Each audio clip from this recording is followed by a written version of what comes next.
Boa noite, a graça e a paz do Senhor Jesus seja com todos vocês, meus irmãos. Deus os abençoe e nos dê a graça para estudarmos mais uma lição da nossa escola bíblica nessa noite. E o assunto de hoje é sobre a inveja, né? Como reconhecer e vencer esse sentimento pecaminoso chamado inveja. Vamos pedir a graça do nosso Senhor e do Espírito Santo que o Senhor nos dirija no estudo desta lição a respeito da inveja segundo a palavra de Deus.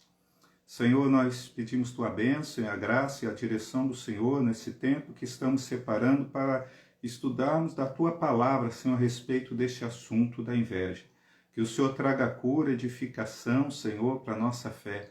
Abençoa toda a igreja, Senhor, do Senhor que está acompanhando essa lição, que estará assistindo, que estará acompanhando. Guarda, Senhor, livra-os de todo o mau intento, de toda a ação maligna. Guarda o nosso coração segundo a tua vontade em santidade. Nós te pedimos em nome de Jesus. Amém? Irmãos, esse assunto inveja, ele é muito comum e corrente nos ambientes onde há relacionamentos. A gente ouve muito falar dessa questão de inveja no ambiente, por exemplo, de trabalho, no ambiente familiar e até no meio de irmãos, até no meio da igreja. Muitas vezes a gente ouve falar a respeito dessa situação, embora isso não deva ocorrer na vida do cristão, nem na sua casa, nem na sua família, nem no seu trabalho, né? O fato de sermos invejados por alguma circunstância, isso não está na nossa mão. Mas nós alimentarmos inveja no nosso coração é um sentimento errado e que cabe a nós dominar esse sentimento e não deixar que ele permaneça no nosso coração. E nós vamos ver isso a respeito da palavra de Deus. A inveja, embora a pessoa movida por inveja, ela pode chegar a praticar atos que prejudiquem alguém que é alvo da sua inveja. Na maioria, na totalidade das vezes, a inveja acaba fazendo mais mal ao invejoso do que ao invejado. Tá? Porque a inveja sempre faz mal ao invejoso. E nem sempre acaba trazendo um problema ruim para o invejado, né? Essa situação, essa crendice que muitos têm de que o olho gordo, a inveja, por si só, o sentimento da outra pessoa pode trazer alguma influência negativa, prejudicial à vida da pessoa, isso não tem respaldo bíblico. O que pode acontecer é o invejoso dominado pela inveja e movido por ela, praticar atos que sejam prejudiciais à pessoa, como calúnia, difamação, agressão, né? Então, aí o ato praticado pelo invejoso, sim. Agora, o sentimento de inveja no coração do invejoso, esse sentimento lá faz mal ao invejoso. Isso não traz uma influência espiritual, seja lá qual for, na vida daquele que é o invejado. Aliás, a Bíblia ela diz o seguinte a respeito do sentimento da inveja, que ela é a podridão dos ossos. Provérbios, capítulo 14, versículo 30, fala que o ânimo sereno é a vida do corpo. A pessoa ser serena, ser calma, ter esse ânimo, isso traz vida para o seu corpo.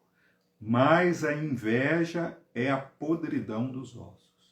A inveja, a Bíblia diz que é como um câncer que vai corroendo por dentro a pessoa que é invejosa, né? Embora, como nós falamos, existem pessoas que se deixam dominar de tal forma pelo sentimento de inveja que acabam tendo ações para prejudicar o próximo, né? Nós citamos aqui calúnia, difamação, pode ser roubo, pode ser até agressão e, em últimos casos extremos, até assassinatos.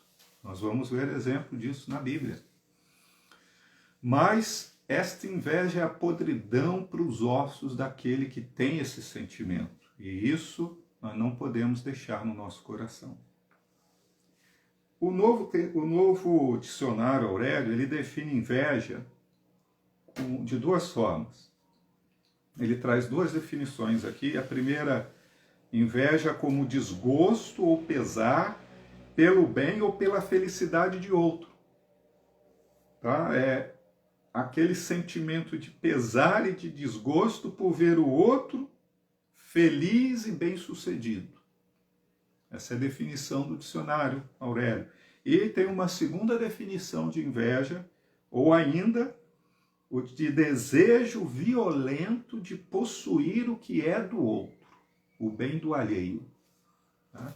Então, não só o sentimento de desgosto pela felicidade do outro é definida como inveja, mas o desejo de tomar, de ter aquilo que é do outro, também é uma definição do que esse sentimento ele promove nos corações das pessoas que o abrigam. A inveja é evidentemente uma atitude pecaminosa, então, dada esse tipo de impulso. A inveja faz mais mal ao invejoso do que ao invejado, nós já falamos, né? Outra questão aqui que nós destacaremos, 3 exemplos bíblicos de áreas em que, lamentavelmente, a inveja acontece. Então, nós vamos ver 3 exemplos bíblicos dessas áreas. A primeira é a inveja na família, a segunda é num contexto do relacionamento social, trabalho, escola, vizinhança, né? E a terceira é a inveja no conceito, no ambiente de convivência da igreja. Então, nós vamos ver exemplos bíblicos a respeito disso e depois como nós devemos nos posicionar corretamente em relação a isso. E uma pergunta para a gente estar começando a meditar sobre essa questão.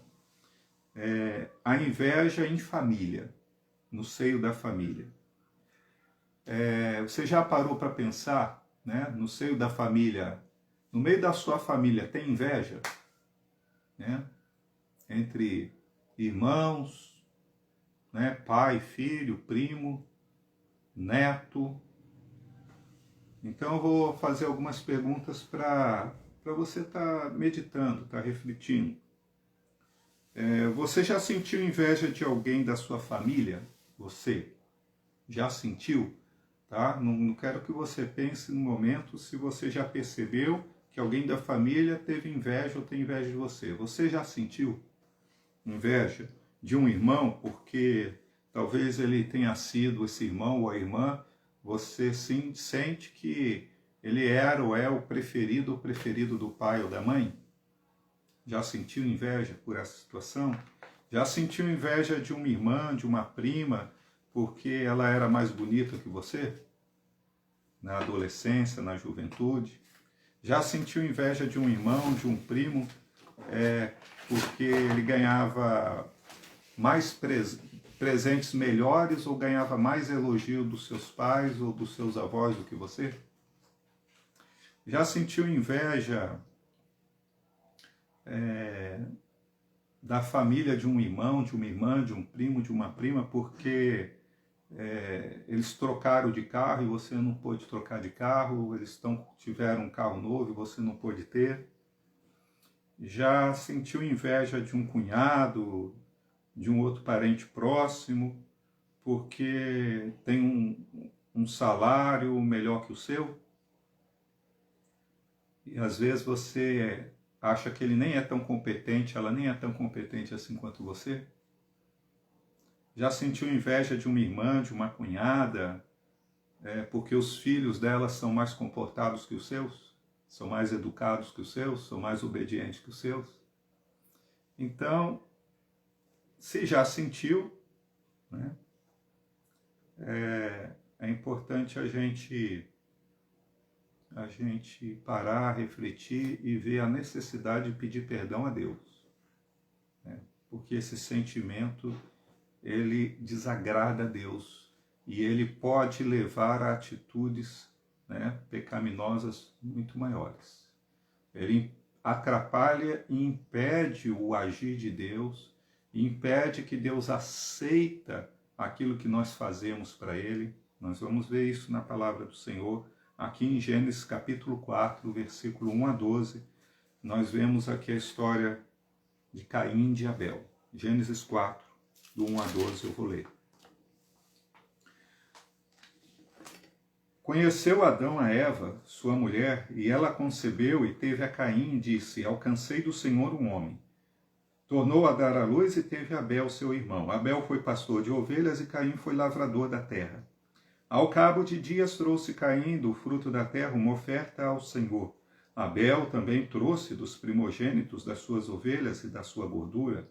Atentou o Senhor para Abel e para a sua oferta, mas para Caim e para a sua oferta não atentou.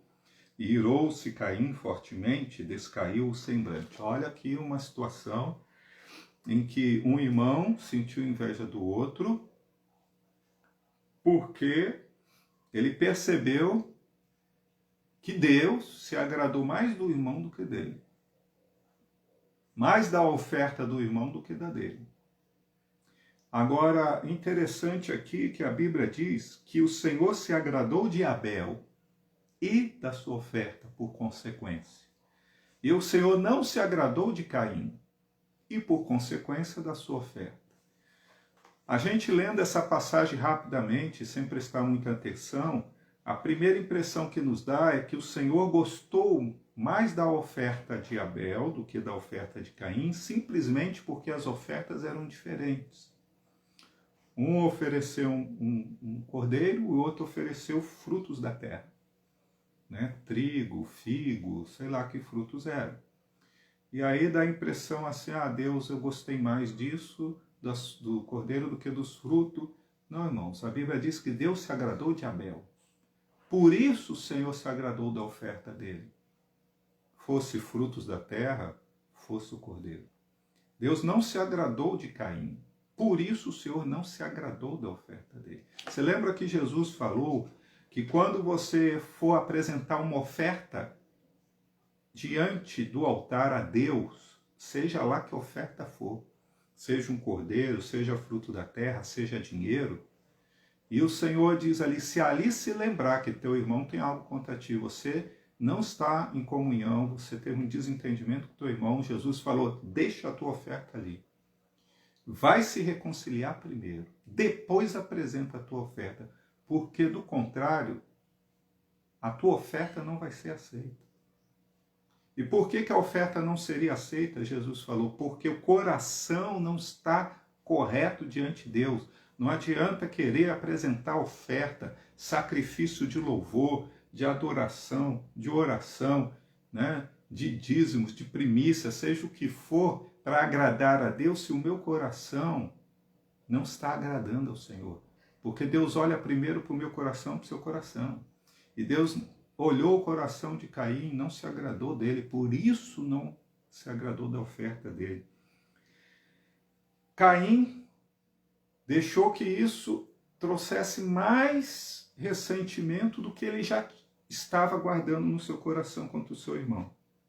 A Bíblia diz o seguinte, então, versículo 6, lhe disse o Senhor, olha o que o Senhor disse para Caim, por que tiraste?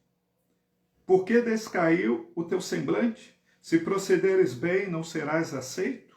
E se não procederes bem, o pecado jaz à porta, e sobre ti será o seu desejo, mas sobre ele deves dominar. Deus falou novamente sobre a aceitação de Caim, não da oferta dele.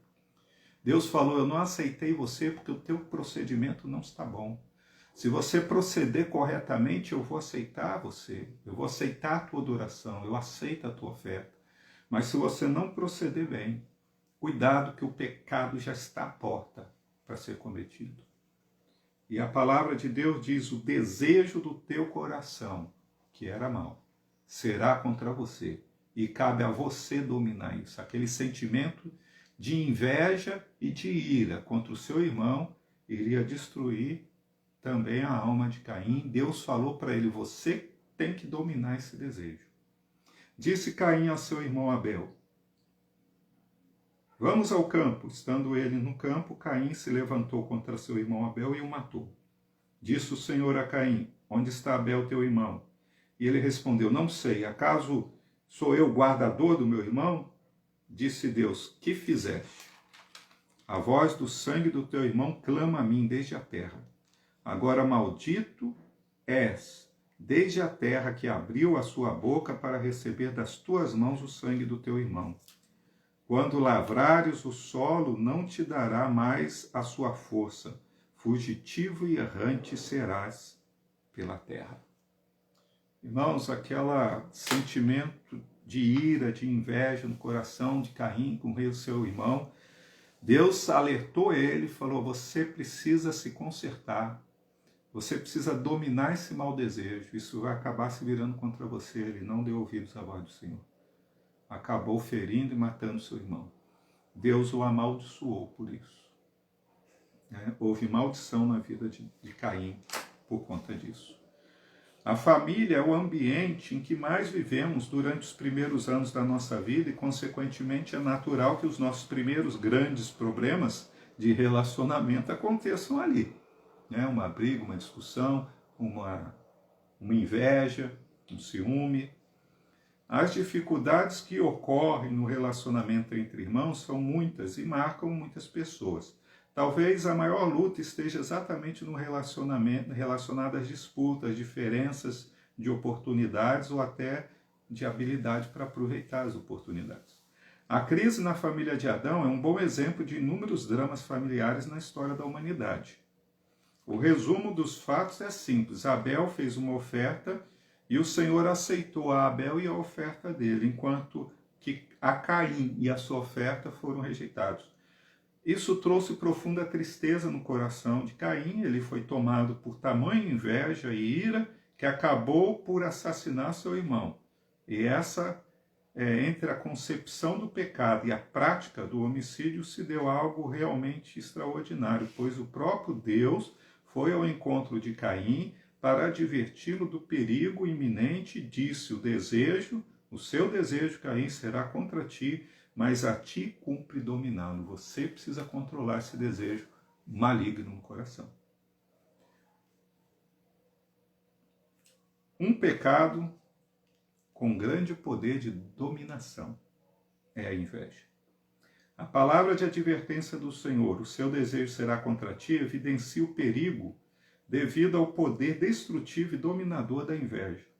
A consumação do homicídio não deixa dúvida, né? Uma pessoa tomada por inveja e ira, né, está vulnerável a outros pecados, né? Porque a inveja pode levar à ira, pode levar a um desejo de morte, de difamar, de enganar, de trair. Então, são todos pecados e sentimentos pecaminosos que são inflamados pela inveja. Então a inveja tem um potencial de inflamar outros pecados mais graves. E dificilmente se livra do seu poder de dominação quando vai dando vazão à inveja. O invejoso vai sendo tomado por uma série de outros sentimentos e atitudes, e esse descontrole pode levá-lo a praticar atos absurdos, como no caso de Caim, que matou o próprio irmão. O mesmo padrão de comportamento foi adotado depois, muitos e muitos séculos, na história dos patriarcas, né, com José. Vocês lembram que os irmãos de José, por inveja, jogaram ele no poço. E por inveja, alguns queriam matá-lo. Rúben, o irmão mais velho, não deixou. Mas, ainda assim, por inveja, venderam ele como escravo, né, para o Egito. E ele foi vendido como escravo por inveja. É um pecado, irmãos, que pode ser dominado. Essa é a boa notícia a respeito da inveja. Embora todos nós estamos sujeitos a sentir a picada da inveja na nossa alma em algum momento, e sentir inveja de alguém, é um pecado que ele pode ser facilmente dominado e tirado do nosso coração sem muita dificuldade. Agora, a partir do momento que a gente deixa esse sentimento ali, ele vai crescendo e vai arraigando e vai trazendo outros sentimentos pecaminosos e levando a atitudes pecaminosas, como, por exemplo, nós falamos aqui dos irmãos de José, que por pouco não o mataram, movidos por inveja, mas chegaram a vendê-lo como escravo e mentiram para o pai, dizendo que ele tinha sido morto por uma fera no campo. O conselheiro que visitou Caim foi o próprio Deus. Ele disse: mas a ti cumpre dominar esse sentimento. Esse maravilhoso conselheiro é o Espírito Santo hoje em nós. Tem uma informação preciosa para a pessoa envolvida na atitude da inveja. Ele diz: é possível controlar esse tipo de desejo. A ti cumpre dominá-lo. Esse desejo produzido pela inveja. E é tarefa humana, é minha, é sua, porque Deus falou para Caim: a ti cumpre dominar. Não sou eu que vou tirar esse sentimento do teu coração, Caim. Foi isso que o Senhor disse. É você que tem que dominar esse mau desejo. Cabe a nós. É muito importante que a pessoa acometida por inveja entenda o valor do seu papel na solução do problema. Ela precisa arrepender-se. Precisa arrepender-se desse sentimento. Ela precisa ser ajudada a encontrar os motivos que a levaram a esse sentimento para poder superar os problemas e encontrar o caminho da vitória. Não se trata de culpar os outros ou de julgar-se incapaz, mas de tomar para si a responsabilidade. Não adianta ficar falando assim: mas é que o fulano é assim, é assado, ele faz isso, faz aquilo. Isso é justificar o pecado, o sentimento pecaminoso em si, isso não resolve. Não adianta também se autodepreciar e falar: eu sou um largado, eu sou uma largada e ninguém gosta de mim, eu sou rejeitado. Também isso não resolve. Isso daí é uma autojustificação do sentimento pecaminoso de inveja. Nós temos que tomar para nós a responsabilidade. Não, eu não tenho que sentir isso. Esse sentimento não cabe em mim, eu sou um filho de Deus, uma filha de Deus. Eu tenho o Espírito Santo, eu sou amada por Deus, eu sou servo e serva do Deus Altíssimo, eu tenho as promessas de Deus sobre a minha vida, e esse tipo de sentimento não é para fazer morada e não cabe no meu coração.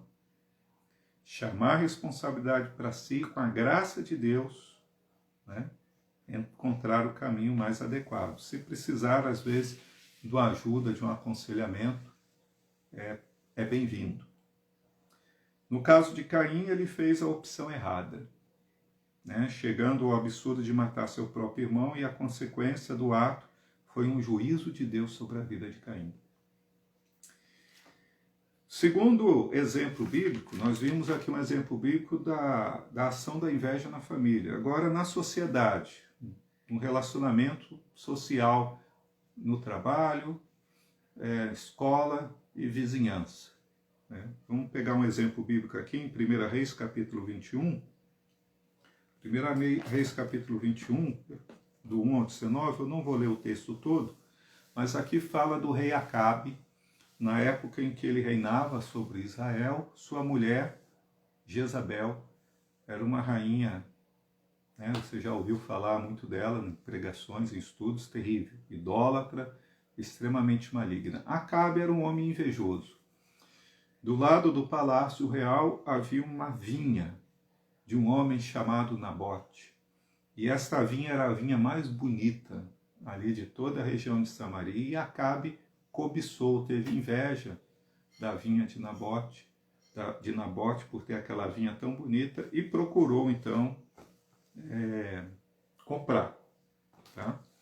Até aí ele achar a vinha bonita e querer comprar sem problema nenhum. Só que Nabote não quis vender. Ele falou: isso aqui é herança dos meus pais e eu vou deixar de herança para os meus filhos, eu não vou vender. O que aconteceu? Acabe deixou a inveja tomar tanto conta do seu coração, e que a Bíblia diz que Acabe, ele ficou abatido, desanimado, perdeu a alegria, não tinha mais vontade de comer, ficou abatido. Diz aqui o versículo 4, então Acabe veio desgostoso, indignado para sua casa, por causa da palavra de Nabote, e aí veio ele abatido, desanimado, E Jezabel falou assim: levanta, homem, o que é isso? Como que o rei vai ficar desse jeito? Não, essa vinha vai ser sua. Então ela pagou pessoas para mentir diante do tribunal, dizendo que Nabote tinha blasfemado contra Deus. E ele foi então condenado por blasfêmia, foi morto. E depois que foi morto, Jezabel falou: ó, Acabe já morreu, Nabote já morreu, Acabe vai lá e toma a vinha dele. E ele tomou a vinha, pagou lá o dinheiro lá para os herdeiros lá que ele achou que devia e ficou com a vinha para ele. Então veio a palavra do Senhor a Elias, o tisbita, e mandou dizer ao rei Acabe o seguinte, versículo 18: levanta-te, desce para encontrar-te com Acabe, rei de Israel, que está em Samaria. Ele está na vinha de Nabote. Desceu então Elias até lá e disse: assim diz o Senhor, não mataste e tomaste a herança? Então lhe dirás: assim diz o Senhor, no lugar em que os cães lamberam o sangue de Nabote, também lamberão o teu sangue, o teu mesmo. E de fato isso aconteceu. Pouco tempo depois, o rei Acabe foi ferido numa batalha e levado, ferido na sua carroça, e parou ali no campo, na vinha de Nabote, e ali ele terminou de morrer, esvaiu sem sangue, e os cães lamberam o sangue de Acabe ali. Então, novamente, uma maldição sobre a vida do invejoso. Vivemos, irmãos, em um mundo competitivo e cheio de atrativos para os nossos olhos. Se o primeiro conceito do dicionário que nós lemos no início dessa lição sobre inveja, que diz desgosto e pesar pelo bem e pela felicidade do outro, se aplica ao caso de Caim. Caim tinha desgosto pelo bem, pela alegria, pela felicidade do seu irmão Abel. O segundo conceito do dicionário, que é desejo violento de possuir o que é do outro, esse é um caso, uma definição que se encaixa bem no caso de Acabe. Nabote então possuía a vinha ao lado do palácio e o rei invejoso desejou ardentemente aquele bem até o ponto de permitir que conspirasse para a morte de um inocente. A inveja vive sempre em má companhia, irmãos.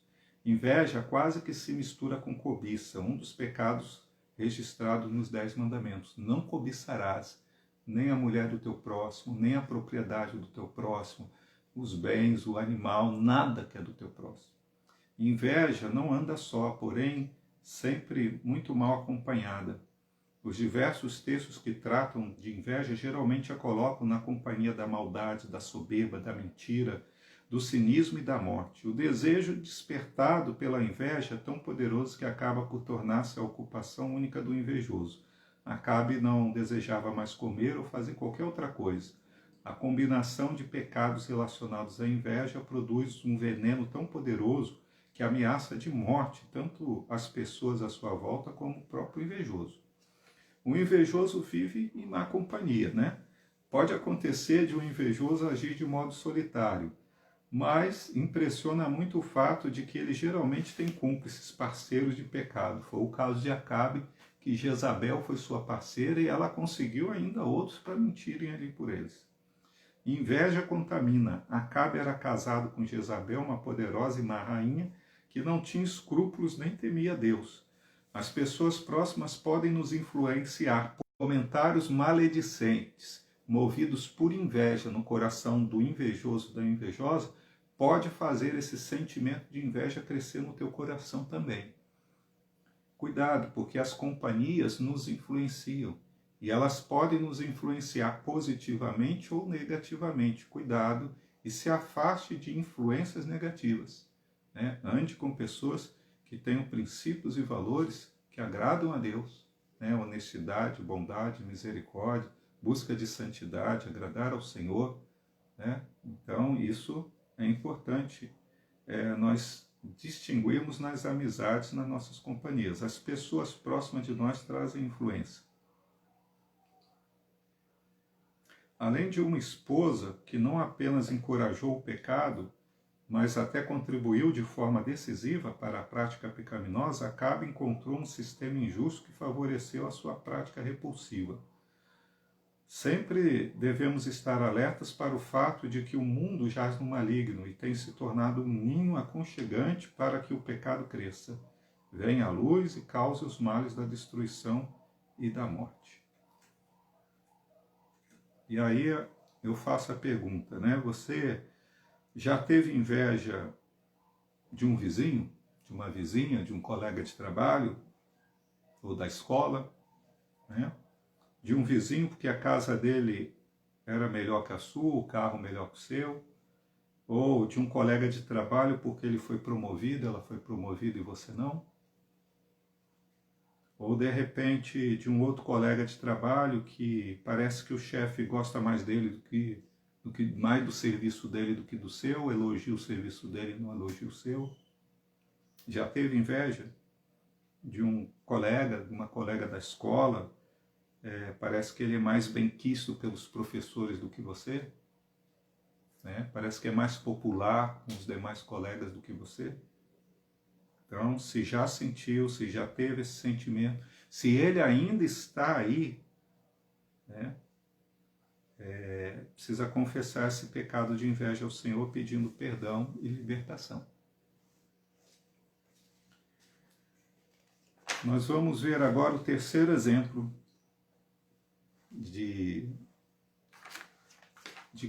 do ambiente e da forma como a inveja pode agir. A inveja na igreja, né?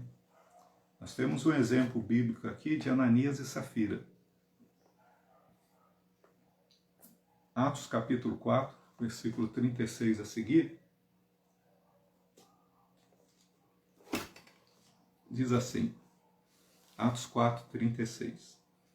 Então José, chamado pelos apóstolos Barnabé, que significa filho da consolação, levita, natural de Chipre, possuindo uma herdade, vendeu-a e trouxe o preço e a depositou aos pés dos apóstolos. Possuindo uma propriedade terra, um sítio, vendeu e entregou o dinheiro ali para a igreja. A Bíblia diz que era um tempo onde havia muitas pessoas passando necessidade em Jerusalém, e aqueles que tinham bens estavam vendendo e entregando à igreja para que repartisse aos demais que tinham necessidade. Ora, certo homem chamado Ananias, com Safira, sua mulher, vendendo uma propriedade, e reteve parte do preço, sabendo a sua mulher, mas levou o resto e depositou aos pés dos apóstolos. Até aí parece normal. Eles viram que muitos faziam isso, eles viram que José, chamado de Barnabé, fez isso. Olha lá, o Barnabé vendeu e deu, está todo mundo elogiando o Barnabé, porque ele vendeu a propriedade e doou o dinheiro para repartir com os pobres da igreja. Agora, tudo é o Barnabé, né? Vamos fazer o seguinte, vamos vender uma propriedade nossa também e vamos doar para a igreja também. Só que eles não doaram todo o dinheiro como Barnabé, eles doaram só uma parte do dinheiro. Tá? Até aí tudo bem também, né? Só que eles mentiram, né? Primeiro que não foi uma motivação legitimamente altruísta, como foi a de Barnabé. Foi uma atitude movida por inveja. E depois com mentira, né? Porque eles disseram que tinham dado todo o dinheiro. A Bíblia diz aqui, e reteve parte do preço, sabendo sua mulher, mas levou o resto. E o depositou aos pés dos apóstolos. Disse então Pedro, Ananias, por que encheu Satanás o teu coração para que mentisses ao Espírito Santo, retendo parte do preço da propriedade? Guardando-a, não ficava para ti? E vendida, não estava no teu poder? Por que formaste esse desígnio no teu coração? Não mentistes a homens, mas a Deus. Pedro repreendeu eles duramente. O Espírito Santo revelou ali na hora para Pedro que ele estava com mentira. E a palavra de Deus na boca de Pedro foi o seguinte: a propriedade era tua, você poderia guardar ela e continuar com ela. E mesmo vendendo-a, você poderia ficar com todo o dinheiro, é seu. Agora, por que mentiu dizendo que parte apenas do dinheiro que você deu era todo o dinheiro? Ou seja, a inveja que ele teve de Barnabé e outros moveu Ananias e Safira a fingirem serem mais altruístas do que eram, para cair na graça ali dos irmãos e serem vistos assim como pessoas de muita alta espiritualidade e movidos pela inveja dos que fizeram isso com sinceridade. Isso desagradou muito a Deus. E Deus falou: você podia ter ficado com a propriedade, você podia ter vendido e ficado com todo o dinheiro, mas essa atitude de ficar mentindo, fazer média, querer se aparecer no meio da igreja, isso não. Isso eu não aceito. Não, Deus não aceita esse tipo de coisa. Eles poderiam ter dado parte do dinheiro e falado: vendi a propriedade por X e está aqui metade, está aqui um terço, está aqui um valor disso, uma parte disso, sem problema nenhum, seria aceito por Deus. Aqui é o mesmo caso de Caim. Não se atentou o Senhor para a oferta de Ananias e Safira, não se agradou. Aqui eu poderia dizer que o Senhor se agradou de Barnabé e da sua oferta, e não se agradou de Ananias e da sua oferta. Porque a intenção do coração está errada diante do Senhor. E a palavra final aqui é: não mentistes a homens, mas a Deus. Ananias, ouvindo essas palavras, caiu e expirou, e um grande temor caiu sobre todos os que isto ouviram.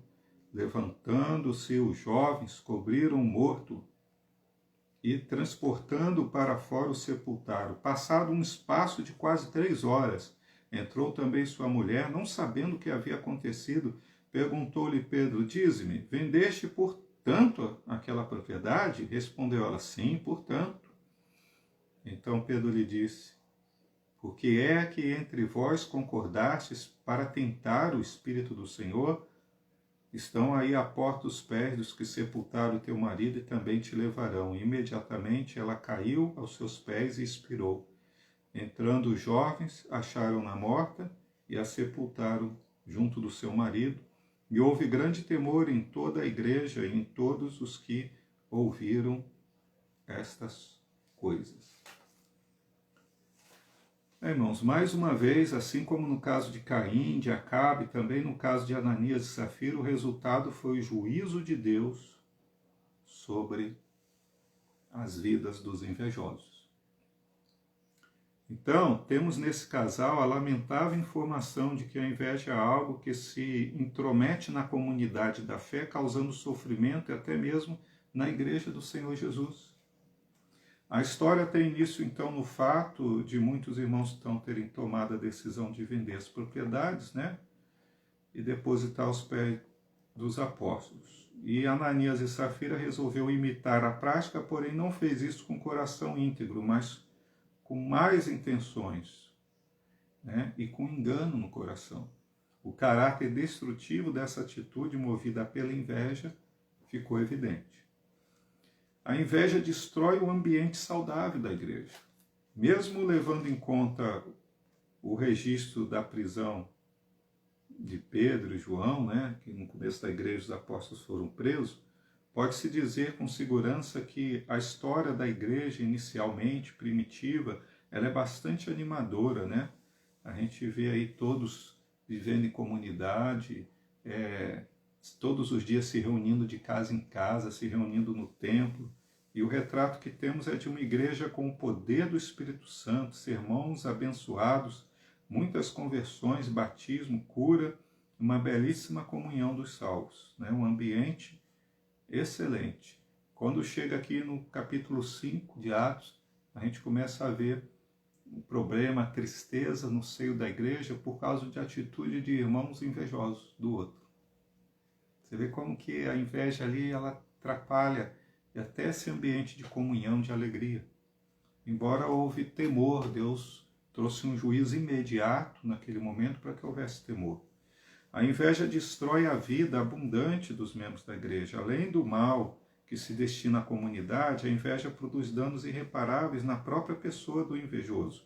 Ananias e Safira surgem como pessoas crentes, capazes de desenvolver diálogo entre si, membros da comunidade da fé e proprietários de bens, eram abençoados e alcançaram a condição de ser bênção na vida da igreja, mas acabaram tornando-se problema para a igreja e trazendo morte para si, por causa da inveja.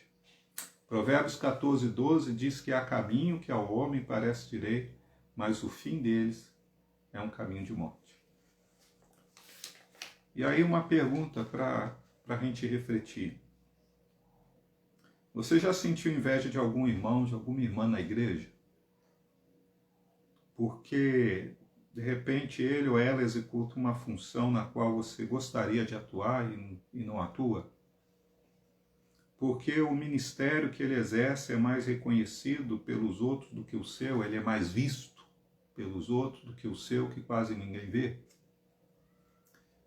Já sentiu inveja de alguém na igreja porque parece que a família dele é mais harmoniosa que a sua? Né? Parece que não tem briga na família dele e na sua tem? Já sentiu inveja de algum irmão ou irmã na igreja porque é mais elogiado pelos irmãos do que você? Já sentiu inveja de alguém na igreja porque ele está sempre cercado de amigos e você não? Você já sentiu inveja de alguém, de algum irmão ou irmã na igreja, porque ele parece ou ela parece ser mais abençoada por Deus do que você? Se já sentiu ou se ainda sente, esse pecado precisa ser confessado, pedindo perdão e libertação ao Senhor. Porque a inveja é a podridão dos ossos. Nós não podemos deixar esse tipo de sentimento no nosso coração. Eu quero concluir aqui dizendo o seguinte, que o invejoso pode ser ajudado. Embora ele não consegue ser liberto, curado, tratado, restaurado, se não for com o seu próprio esforço. Mas ele pode ter uma ajuda, um incentivo, um encorajamento. Em muitos casos, pessoas que frequentam nossas igrejas dão todos os sinais de que estão envenenadas pela flecha da inveja, mas poderiam ser ajudadas mediante um trabalho preventivo, ou até mesmo mediante a confrontação, como fez Deus com Caim. Deus confrontou Caim. Só que não resolveu. Caim, mesmo Deus confrontando Caim, Caim não deu ouvidos. Às vezes, pessoas invejosas, amarguradas, anos na igreja, tentam se justificar, depreciando, se sentem depreciadas pelos demais. E o problema está no coração, no sentimento que precisa ser tratado com Deus. Também em nossas famílias é possível que tenhamos casos em que um dos membros enfrente grande luta, sentimento de inferioridade, ou se perceba como uma pessoa injustiçada. Eu sou injustiçada, meus pais preferem meu irmão ou a minha irmã, eu sou injustiçada na família. E isso acontece em muitos lares, irmãos. Ou algo parecido, uma boa conversa, em alguns casos, com acompanhamento, pode ser útil, a fim de evitar que a semente perigosa da inveja ela frutifique numa árvore com frutos venenosos, que mata, que apodrece a alma dessa pessoa. E, irmãos, nós precisamos orar e aconselhar, instruir esse tipo de assunto aqui. É uma maneira de ajudar as pessoas, esse assunto sendo abordado na escola bíblica. É uma maneira de ajudar as pessoas a abrir o entendimento para ver se está deixando esse tipo de sentimento maligno no seu coração. Isso precisa ser tirado, para que todos os crentes tenham uma boa saúde espiritual e vivam de modo a honrar o nome do Senhor. E isso significa viver longe da inveja. Irmãos, para vencer a inveja mesmo, a gente precisa saber quem nós somos em Cristo. Quando nós sabemos quem nós somos em Cristo, o nosso coração fica refratário à inveja. Sabe aquelas panelas antiaderentes, né? Não gruda, a novinha, né? Você compra uma panela antiaderente novinha, não gruda nada, né? Só que depois, com o tempo, vai riscando, aí começa a grudar tudo, né? Então, o nosso coração tem que ser antiaderente ou refratário com relação à inveja e tantas outras coisas nocivas. Esse sentimento, ele nem gruda, né? Quando? Quando que não gruda? Quando nós sabemos quem nós somos. Quando eu não tenho insegurança e eu não tenho esse complexo de inferioridade. Você não deve ter, você não pode ter. Você precisa ser seguro e segura de quem você é em Cristo. Né? Você é uma nova criatura em Cristo. Você é uma filha amada de Deus, um filho amado do Senhor. Você tem um preço tão alto que Deus pagou o resgate da tua alma, da condenação do inferno, com o sangue do seu Filho Jesus Cristo. Você estava condenado, eu estava condenado à perdição eterna, e nós fomos resgatados pelo preço do sangue do Deus vivo, que é Jesus. Você é herdeiro de Deus, do reino dos céus. Jesus disse que irá chamar-nos a tomar posse da herança que nos está preparada desde o princípio do mundo. Você é herdeiro das regiões celestiais, irmãos. Você é co-herdeiro com Cristo. Você é um eleito, uma eleita de Deus. Você é um santo e uma santa de Deus. Tenha noção de quem você é. Sabe, ainda que talvez você ache que aos olhos de muitos você não tenha muito valor, esse sentimento não espelha a realidade, ele é enganoso. Você tem um valor muito grande. O Salmo 37, eu gostaria de encerrar esse assunto, essa lição, lendo os 5 primeiros versículos aqui do Salmo 37, que diz assim: não te indignes por causa dos malfeitores, nem tenha inveja dos que praticam a iniquidade. Ainda que sejam ricos, milionários e bem-sucedidos em várias áreas, não tenha inveja deles. Pois cedo serão ceifados como a erva e murcharão como a verdura. Confia no Senhor e faze o bem. Habita na terra e vive tranquilo. Deleita-te no Senhor, e Ele te concederá os desejos do teu coração. Entrega o teu caminho ao Senhor, confia nele, e Ele tudo fará. Deleita-te no Senhor, tenha a sua alegria, o seu prazer em Deus, em estar na presença de Deus, em buscar o Senhor, estar na igreja e participar de uma live, de uma escola bíblica como essa, em orar, em ler a palavra. Deleita-te no Senhor, entrega o teu caminho, os seus planos, seus problemas, entrega ao Senhor, confia nele e Ele tudo fará. Não deixe que sentimento de inveja nenhum grude no teu coração. Que Deus dê abundância de vida para você. Dê graça e sabedoria para você poder, pela graça e ação do Espírito Santo, ajudar alguém que está com esse sentimento de amargura e inveja no seu coração. E cuidado para não estar andando junto com pessoas assim. Você pode até estar próximo para ajudar, para aconselhar, para orar com ela, mas não deixe que os seus comentários, as suas palavras, palavras de um invejoso, uma invejosa, contamine o teu coração. Que Deus dê graça e vida abundante para você e para sua casa. Deixa eu fazer mais uma oração. Senhor Deus, eu peço que o Senhor continue a estender a tua graça sobre toda a igreja evangélica de Presidente Prudente, sobre cada vida que tem assistido essa live. Meu Deus, aonde quer que esteja, que a misericórdia, a graça e a paz do Senhor seja derramada em seus corações. Que nós possamos olhar, Senhor, meu Deus, para as circunstâncias, nossas voltas, a nossa volta e nos alegrarmos, Senhor, a cada dia no Senhor, na Tua provisão, no Teu cuidado, naquilo que nós somos em Ti, Senhor. Nós louvamos, bendizemos o Teu nome. Meu Deus, que a inveja, o ressentimento, Senhor, a cobiça não encontre lugar no nosso coração, pois sabemos quem nós somos. Nós somos filhos amados do Senhor e herdeiros do reino de Deus, co-herdeiros com Cristo. Espírito Santo faz morada eterna em nossos corações.